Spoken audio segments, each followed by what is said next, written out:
Welcome to the e-learning platform of Dr. Bapuji Sankhe Institute of Engineering and Technology, Kolhapur. In the last lecture of tunnel engineering, we are going to see the tunnel lining, tunnel ventilation and maintenance of tunnel. Now we will see what is the tunnel lining. The tunnel lining म्हणजे काय? The layer of timber, masonry or concrete provided at the inside surface of tunnel is known as tunnel lining. जर तुम्ही या इमेजमध्ये बघितलं तर हा जो layer provide केलेला तुम्हाला दिसतोय तर त्याला आपण टनेल लाइनिंग असं म्हणतो. ठीक आहे.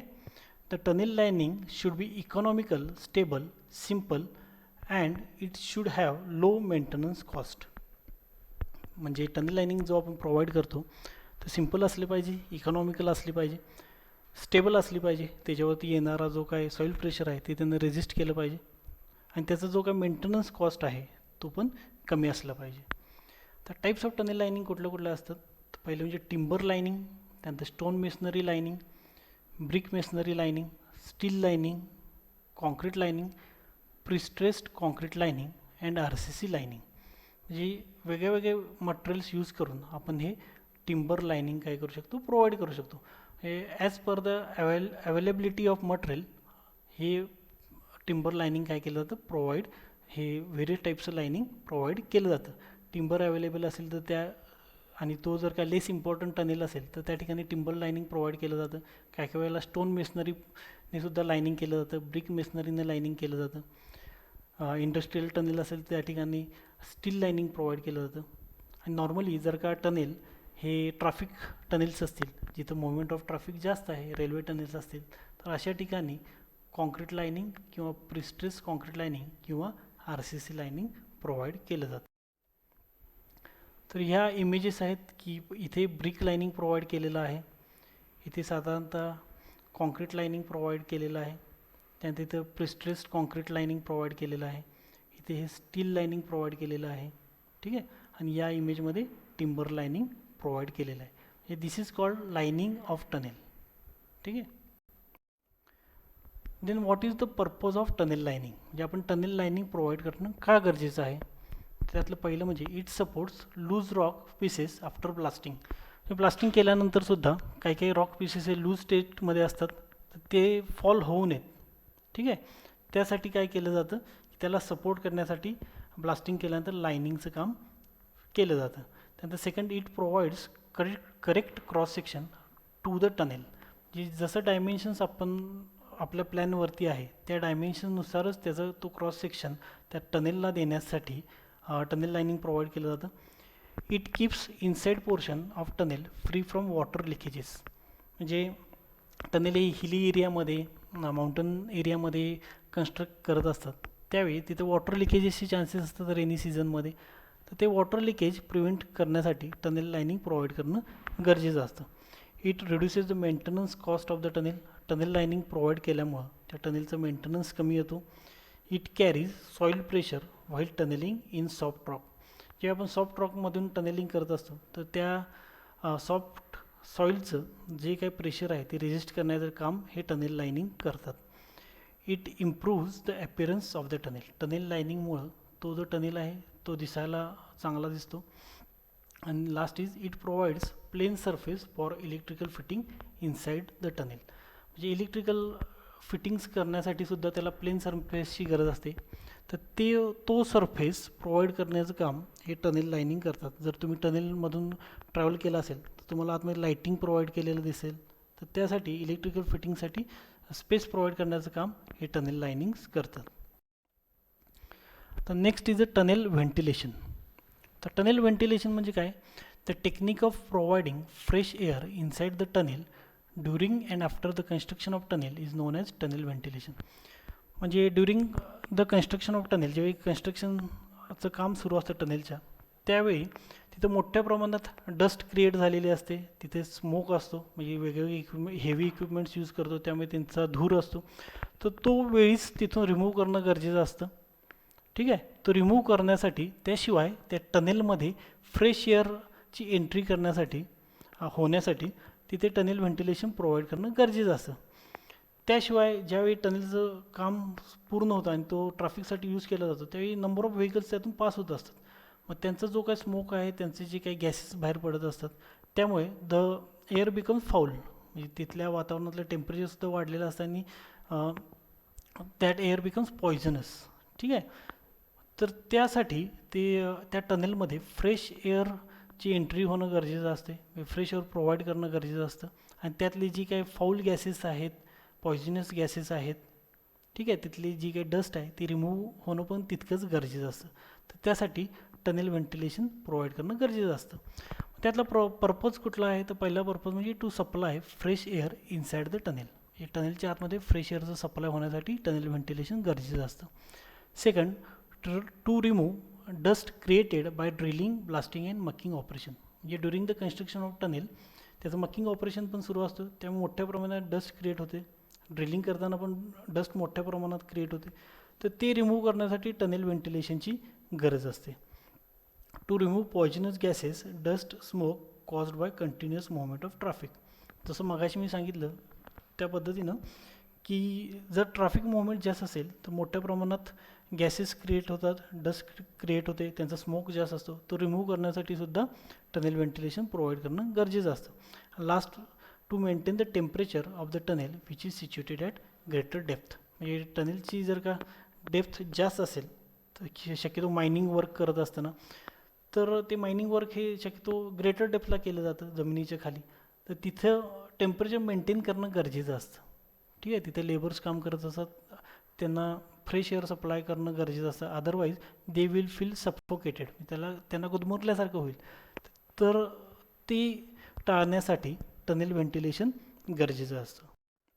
तर types of tunnel ventilation. Tunnel व्हेंटिलेशनचे दोन टाईप्स असतात. पहिलं असतं ते म्हणजे temporary ventilation. When ventilation is provided at the time of construction, such ventilation is known as temporary ventilation. म्हणजे जर कन्स्ट्रक्शनच्या वेळी जे प्रोव्हाइड केलं जातं व्हेंटिलेशन त्याला आपण टेम्पररी व्हेंटिलेशन असं म्हणतो. म्हणजे during the construction of tunnel जे व्हेंटिलेशन प्रोव्हाइड करतात ते टेम्पररी व्हेंटिलेशन. आणि परमनंट व्हेंटिलेशन म्हणजे काय, when ventilation is to be provided after the completion of construction, such ventilation is known as permanent ventilation. म्हणजे ज्यावेळी टनेलचं कन्स्ट्रक्शन पूर्ण होतो and then it becomes free for traffic movement, बरोबर आहे. मग त्यावेळी जे व्हेंटिलेशन प्रोव्हाइड केलं जातं after the construction of tunnel, that ventilation is called as a permanent ventilation. Now we will see the methods of ventilation. तर methods of व्हेंटिलेशनमध्ये दोन मेथड्स आहेत मेजर. पहिलं म्हणजे नॅचरल व्हेंटिलेशन, दुसरं आहे ते मेकॅनिकल व्हेंटिलेशन. मेकॅनिकल व्हेंटिलेशनमध्ये पुन्हा तीन टाईप्स आहेत. पहिलं म्हणजे ब्लोईंग प्रोसेस, त्यानंतर एक्झॉस्टिंग प्रोसेस आणि combination of blowing and exhausting process. Will see the natural method. म्हणजे कुठलंही मेकॅनिकल डिव्हाइस यूज न करता ज्यावेळी टनेलमध्ये व्हेंटिलेशन प्रोव्हाइड केलं जातं, that method is called as a natural method of ventilation. This type of ventilation takes place naturally due to the difference of temperature inside and outside the tunnels. म्हणजे टनेलचं temperature हे आतल्या बाजूला त्यातली जी काही air असते ते एअरचं टेम्परेचर जास्त असतं. त्यामुळे त्या टनेलची जे काही ओपनिंग्स असतात त्यातल्या एका ओपनिंग्सकडून मधून ती फ्रेश एअर आतमध्ये प्रोव्हाइड केली जाते आणि दुसऱ्या ओपनिंगमधून आतली जी काही फाऊल एअर आहे ज्याचं टेम्परेचर जास्त आहे ती एअर काय केली जाते, रिमूव्ह केली जाते naturally. That process is called as a natural method of ventilation. This method is more effective when the orientation of the tunnel is along with the wind direction. जे वाऱ्याची जी काही दिशा आहे त्या दिशेनेच आपण जर का त्या टनेलचे ओपनिंग्स प्रोव्हाइड केले तर ऑटोमॅटिकली काय होणार आहे की फ्रेश एअर ही ऑटोमॅटिकली त्या टनेलमध्ये एंटर होणार आहे आणि त्यातली जी काही फाऊल एअर आहे ती रिमूव्ह होणार आहे. आता नॅचरल व्हेंटिलेशन इम्प्रूव्ह कसं करायचं, त्यामध्ये पुन्हा आपण बघूया की by providing shafts at suitable interval along the alignment of the tunnel. जर आपल्याला नॅचरल व्हेंटिलेशन प्रोव्हाइड करायचं असेल तर बऱ्याच वेळेला काय केलं जातं की ते शाफ्ट्स प्रोव्हाइड केले जातात. शाफ्टमुळं काय होतं की त्या टनेलमध्ये फ्रेश एअरची एंट्री होते आणि त्याशिवाय त्यातली जी काय डॅम्प एअर आहे ती ऑटोमॅटिकली रिमूव्ह होते. ठीक आहे. Second is the tunnel openings should faced exactly opposite to each other. जर का आपण टनेलचे ओपनिंग्स बघितले की त्याची एंट्री आणि एक्झिट हे जे ओपनिंग्स आहेत त्याला आपण टनेल पोर्टल्स म्हणतो. ते जर काय फेसिंग त्या दोन्हीचे exactly opposite to each other असेल तर automatically it causes the natural ventilation inside the tunnel. Third is the diameter of tunnel should be large and length should be short. जे normally तुम्ही बघितलं असाल की टनेलचे जे काही ओपनिंग्स असतात त्याची साईज ही जास्त असते, म्हणजे त्याचा डायमीटर हा मोठा असतो आणि शक्यतो त्या टनेलची लेंथ ही मिनिमम ठेवली जाते की जेणेकरून आतमध्ये ज्यावेळी आपण ट्रॅव्हलिंग करतो त्यावेळी the passenger will not gate suffocated, त्यांना गुदमरल्यासारखं वाटणार नाही. ठीक आहे, तर त्यामुळे शक्यतो टनेलची लेंथ ही शक्यतो शॉर्ट ठेवली जाते आणि त्याचे जे काही ओपनिंग्स आहेत त्याच्या साईजेस वाढवल्या जातात. तर मेकॅनिकल व्हेंटिलेशन. मेकॅनिकल व्हेंटिलेशन म्हणजे काय? The ventilation which is provided by using mechanical devices. आता मेकॅनिकल डिव्हायसेस कुठले कुठले वापरले जातात तर त्यामध्ये इलेक्ट्रिक ब्लोअर्स असतात आणि एक्झॉस्ट फॅन्स असतात. जे it is provided bye providing 2 or more electric blowers or exhaust fans. These electric blowers and exhaust fans may supply fresh air into a tunnel and exhaust a foul air or dust from the tunnel. तर mechanical व्हेंटिलेशनमध्ये electric blowers use केले जातात, त्याशिवाय electric exhaust फॅनसुद्धा use केले जातात. तर ब्लोअर्सचं काम काय असतं? तर ब्लोअर्स म्हणजे आपण जे रेग्युलर फॅन्स तुम्ही पाहता घरामध्ये असतात तशा टाईपचे मोठ्या साईजचे फॅन्स असतात की जे फ्रेश एअर सप्लाय करण्याचं काम करतात त्या टनेल्समध्ये. ठीक आहे, आणि एक्झॉस्ट फॅन काय करतात? तर एक्झॉस्ट फॅन्स हे त्या टनेलमध्ये व्हॅक्यूम क्रिएट करण्याचं काम करतात, म्हणजे त्यातली जी काय फाऊल एअर आहे, डॅम्प एअर आहे किंवा त्यामध्ये जो स्मोक क्रिएट झालेला आहे त्याला ॲब्सॉर्ब करण्याचं, त्याला शोषून घेण्याचं काम करतात आणि त्यानंतर ते शक्यतो काय केले जातात की त्या टनेलच्या एक्झिट पॉईंटला हे एक्झॉस्ट फॅन्स प्रोव्हाइड केले जातात की जेणेकरून आतली जी शोषून घेतलेली जी डॅम्प एअर आहे ती बाहेरच्या बाजूला सोडली जाते. ठीक आहे, इट हॅज फॉलोइंग 3 प्रोसेसेस. त्या प्रोसेस कुठल्या? तर blowing process, exhausting process and combination of blowing and exhausting process. पहिला आपण ब्लोईंग प्रोसेस बघूया. तर ब्लोईंग प्रोसेसमध्ये काय? तर यामध्ये ब्लोईंग फॅन्स हे यूज केले जातात. In this method the fresh air is forced inside the tunnel by providing 2 or more blowers at the tunnel openings also inside the tunnel.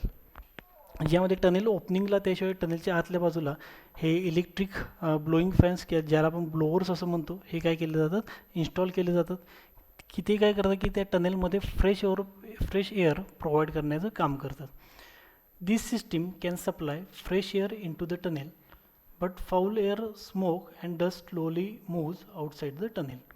एका बाजूने हे काय करतात की फ्रेश एअर सप्लाय करण्याचं काम करतात, पण आतमध्ये जी डॅम्प एअर तयार झालेली असते ज्याला आपण फाऊल एअर म्हणतो किंवा स्मोक असतो त्याचा रिमूव्ह होण्याचा स्पीड हा एकदम स्लो असतो.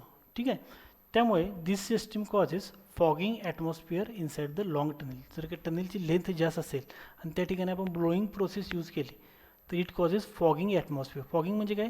तर धुकं आल्यासारखं आतमध्ये ॲटमॉस्फिअर क्रिएट होतं जर आपण ब्लोईंग प्रोसेस ही लाँग टनेलसाठी यूज केली तर. Second is the exhausting process. In this method, the air is removed by 1 or 2 exhaust fans installed near the tunnel heading. अशा पद्धतीचे टनेल हेडिंगला हे एक्झॉस्ट फॅन्स काय केले जातात? प्रोव्हाइड केले जातात. This method creates vacuum inside the tunnel due to which fresh air enters inside the tunnel.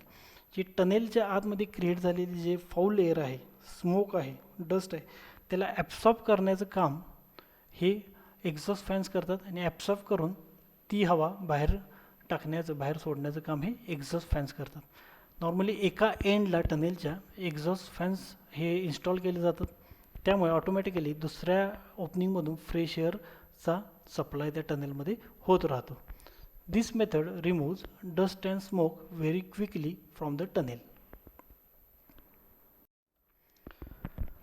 Third is the combination of blowing and exhausting process. In this method, blowers and exhaust fans are provided for forcing fresh air inside the tunnel, also to remove foul air from the tunnel respectively. म्हणजे या मेथडमध्ये काय केलं जातं की ब्लोअरसुद्धा use केले जातात आणि एक्झॉस्ट फॅनसुद्धा यूज केले जातात. ब्लोअर्सचं काम काय असतं? To provide the fresh air inside the tunnel आणि एक्झॉस्ट फॅन्स काय करतात की to remove the foul air from that tunnel. म्हणजे त्यातली जी काय फाऊल एअर आहे त्याला रिमूव्ह करण्याचं काम हे एक्झॉस्ट फॅन्स करतात. याचं ऑपरेशन कसं केलं जातं तर नॉर्मली ज्यावेळी कन्स्ट्रक्शनचं वर्क सुरू असतं टनेलचं त्यावेळी ही मेथड वापरली जाते की immediately after blasting operation the exhaust system is operated for 15 to 30 minutes to remove foul air gases immediately. म्हणजे ज्यावेळी ब्लास्टिंग होतं, ब्लास्टिंग झाल्या टनेलच्या आतमध्ये ब्लास्टिंग झाल्या ही एक्झॉस्ट सिस्टीम काय केली जाते 15 ते 30 मिनटासाठी सुरू ठेवली जाते की जेणेकरून आतले डस्ट पार्टिकल्स आहेत ती क्विकली रिमूव्ह होतील. ठीक आहे, त्यातले जे काही गॅसेस आहेत ते लवकरात लवकर रिमूव्ह होतील आणि त्यानंतर the blowing process is operated to supply fresh air inside the tunnel. त्यानंतर ब्लोवर्स स्टार्ट केले जातात की त्या टनेलमध्ये फ्रेश एअरचा सप्लाय व्हावा यासाठी. These operations are carried out by using airtight valves and reversible fans. यामध्ये एअरटाईट व्हॉल्वसुद्धा यूज केले जातात या प्रोसेसमध्ये.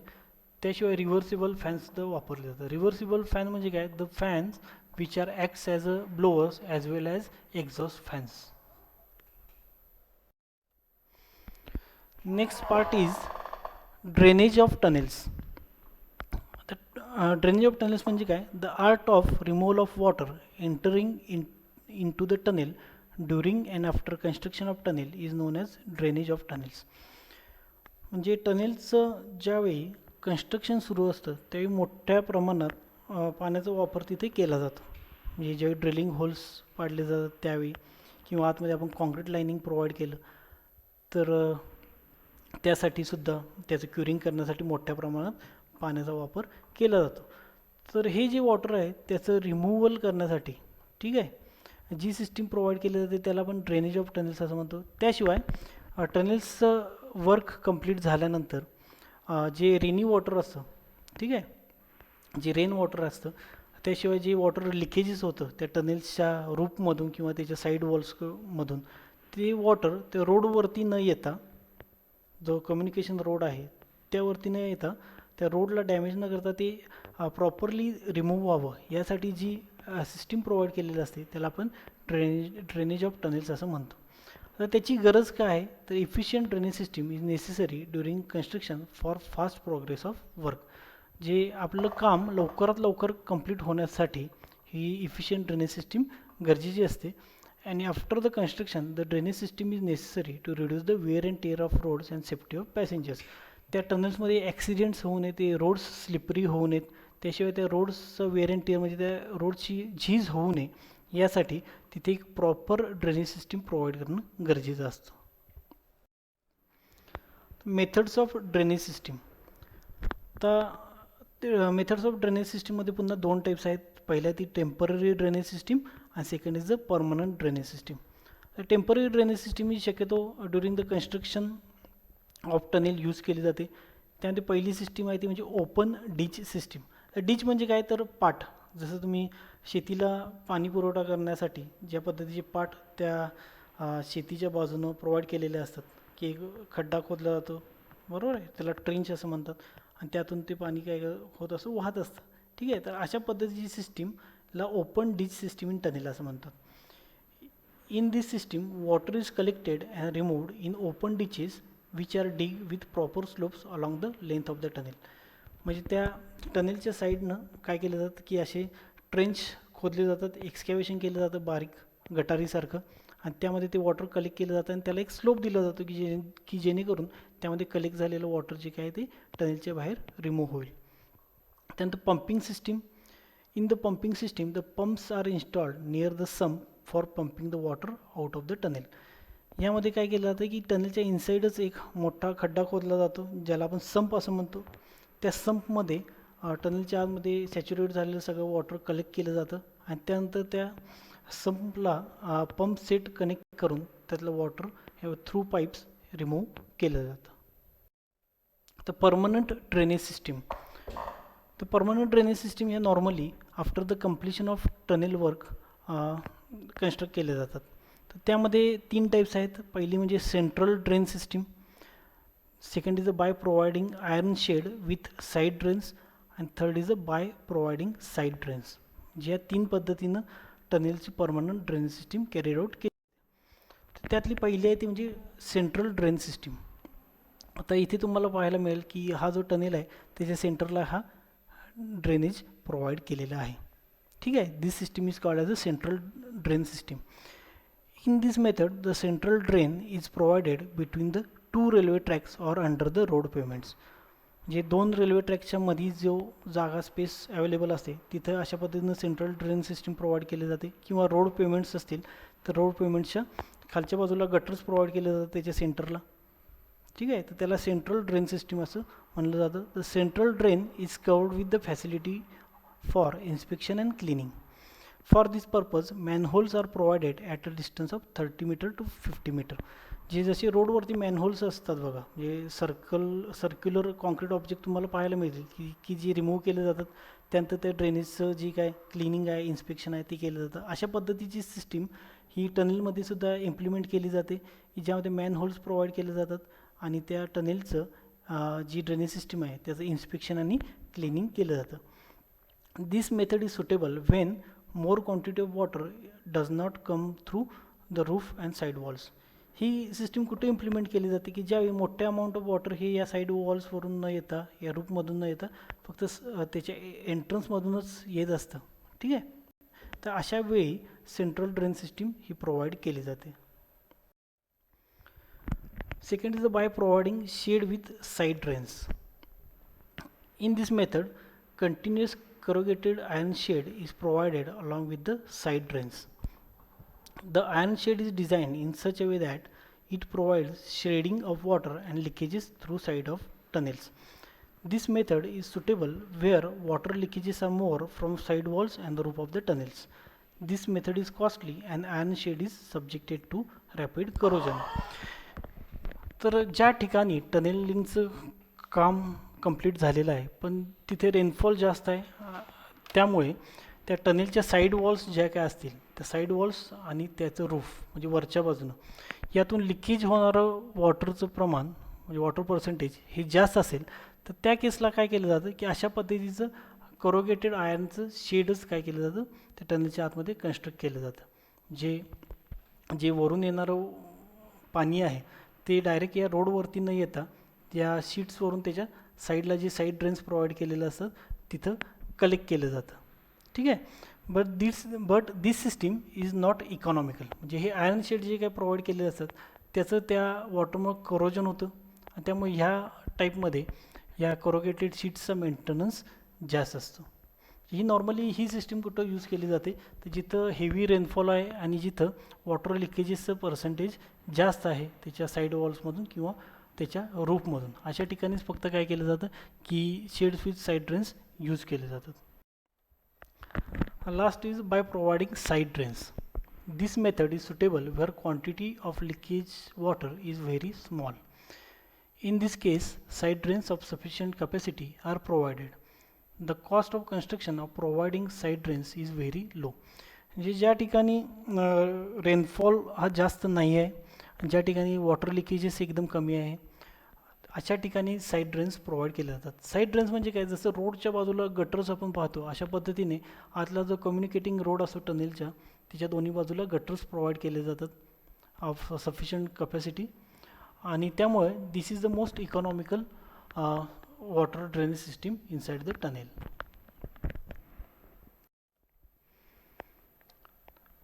Tunnel maintenance. आता टनेल मेंटेनन्स म्हणजे काय तर ज्यावेळी टनेलचं कन्स्ट्रक्शन झाल्यानंतर तो टनेल हा ट्रॅफिक मुवमेंटसाठी ओपन केला जातो. ठीक आहे. मग due to this traffic movement त्या टनेलची थोडीफार वेअर अँड टेअर ॲक्शन होण्याची शक्यता असते, त्यातल्या रोडची पण थोडी वेअर अँड टेअर होण्याची झीज होण्याची शक्यता असते.